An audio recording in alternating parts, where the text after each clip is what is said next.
त्यांना पवित्र मानतो त्या वेदाहूनही वंदनीय असा हा आमचा वंदे मातरमचा मंत्र आहे।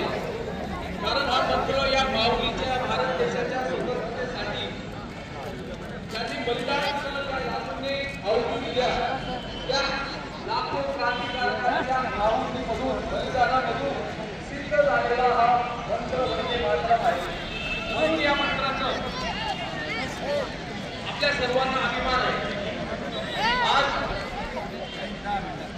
या वंदे मातरम गीताच्या 150व्या जयंतीनिमित्त या ठिकाणी व्यासपीठावर उपस्थित आजच्या कार्यक्रमाचे अध्यक्ष आदरणीय सोनवणे साहेब, या तालुक्याचे डीवायएसपी, या तालुक्याचे आदरणीय गट शिक्षणाधिकारी, पोलीस निरीक्षक, शिक्षक गट शिक्षणाधिकारी व व्यासपीठावर उपस्थित सर्व अधिकारी, आयोजक महाविद्यालयाचे प्राचार्य आणि समोर उपस्थित सर्व विविध शासकीय सेवेतले कर्मचारी आणि माझ्या विद्यार्थी मित्रांनो,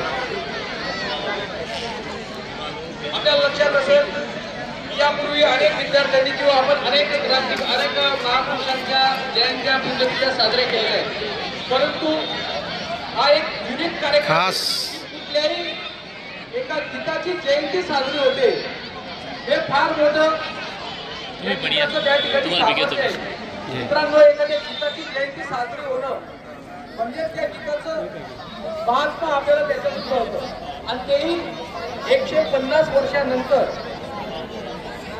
आणि देशाला स्वातंत्र्य मिळून जवळपास 75 वर्ष झाले तरी देखील या गीताचं महत्व हे आजही आपल्यामध्ये तेवढंच आहे। वंदे मातरम म्हटलं की आपल्यामध्ये तीच स्फूर्ती, तोच उत्साह, तीच ताकद संचारते जी क्रांतिकारकांच्या मनामध्ये, स्वातंत्र्यामध्ये त्या ठिकाणी त्यांच्या मनामध्ये येत होती। विद्यार्थी मित्रांनो, वंदे मातरम गीताचा नांद्रे आणि तोरवणे विद्यार्थिनींनी त्यात खऱ्या अर्थाने त्यांनी आपल्या गीताचा इतिहास सांगितला।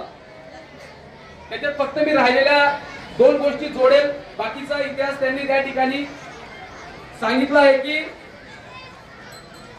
बंकिमचंद्र चट्टोपाध्याय यांच्या मनामध्ये ही गीताचं त्या ठिकाणी लिखाणाचं हे कसं काय त्यांना हे सुचलं तर 1872 मध्ये साहेब त्या ठिकाणी बंकिमचंद्र हे आपल्या बांगलादेश गंगा नदीच्या या ठिकाणी संपन्न आहे। त्या गंगा नदीच्या विशाल पात्रावरती त्या ठिकाणी सहज फिरत असताना त्या ठिकाणी कोळी बांधव त्यांना गीत गाताना दिसले, गंगा मातेचं वर्णन करत होते आणि या गंगा माता तू आमची पालनहार आहे, तू आमचं सर्वस्व आहे, तुझं रक्षण करणं, तुझं संवर्धन करणं ही आमची जबाबदारी आहे।